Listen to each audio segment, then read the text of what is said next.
Hello दोस्तों, सुबह सुबह एक न्यूज आई है निकल के कि खेसारी लाल 30 सितंबर 2025 तक कोई गाना नहीं गाएंगे।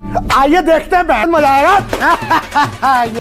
जो भोजपुरी के लिए बहुत ही काला दिन है, काला दिन कहिए मतलब बहुत ही सैड दिन है। काहे कि खेसारी एक भोजपुरी इंडस्ट्री के जाने माने हस्ती हैं और उनके ऊपर कोर्ट ने बैन लगा दिया है कि वो 25 सितंबर 2025 तक 30 सितंबर 2025 तक खेसारी लाल यादव कोई गाना नहीं गाएंगे।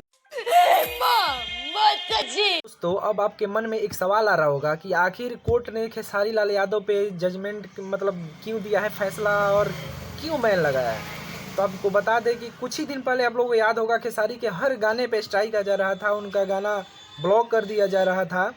तो ग्लोबल म्यूजिक से उनका एक एग्रीमेंट हुआ था, जिस एग्रीमेंट को लेकर ग्लोबल म्यूजिक ने इन पे सवाल खड़े की थी और स्ट्राइक मार रहे थे। तो खेसारी ने उल्टा ग्लोबल म्यूजिक पे ही केस कर दिया था, जिस केस में इन्होंने हार गए हैं और हारने के बाद बहुत बुरी तरह से हारे हुए हैं।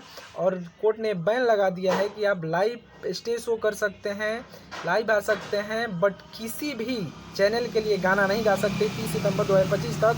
आप जब भी गाएंगे 30 सितंबर 2025 तक जब भी गाना गाएंगे तो सिर्फ और सिर्फ ग्लोबल म्यूजिक के लिए गाएंगे। तो बस यही बात है। और खेसारी लाल के लिए बहुत ही बुरा दिन कहिए या काला दिन कहिए भोजपुरी के लिए, जो अच्छी नहीं है। बंद करो, हाथ जोड़ के मैं मोदी साहब से गुजारिश। अब आपके मन में एक सवाल और आ रहा होगा कि आखिर ये एग्रीमेंट होता क्या है।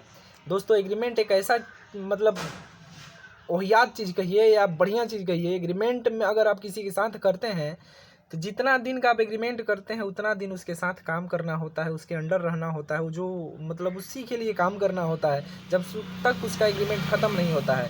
तो बस एग्रीमेंट का ही झंडा। और ये पहली बार नहीं हुआ है खेसारी जी के साथ, बहुत से सिंगर इस एग्रीमेंट में फंसे हुए थे, आप लोगों को पता भी होगा, बहुत सारे वीडियो भी आप लोग देखे होंगे।